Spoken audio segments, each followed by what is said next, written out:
everybody, and welcome to section 8.5. We're going to be talking about rhombi and squares. Rhombi is plural for rhombus. Okay, a rhombus is a quadrilateral with all four sides congruent. That is the dominant characteristic.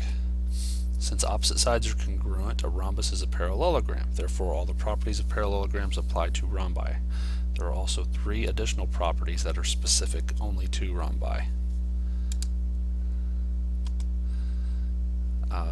8.15, the diagonals of a rhombus are perpendicular. 8.16, if the diagonals of a parallelogram are perpendicular, then the parallelogram is a rhombus. 8.17, each diagonal of a rhombus bisects a pair of opposite angles. If a quadrilateral is a rectangle and a rhombus, it is called a square. So a square takes on the traits of a rhombus and a rectangle. Okay.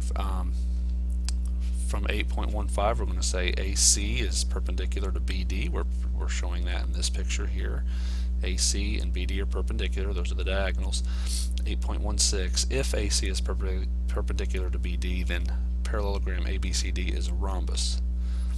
Okay, so we've established it's a rhombus. And if it's a rhombus, then all of these angles are true. DAC is congruent to BAC, which is congruent to DCA, which is congruent to BCA. And that is this diagonal right here. It makes those four angles all congruent because the diagonals bisect the angles of the vertices. We can also say ABD is congruent to CBD, is congruent to ADB, is congruent to CDB, referring to this diagonal right here.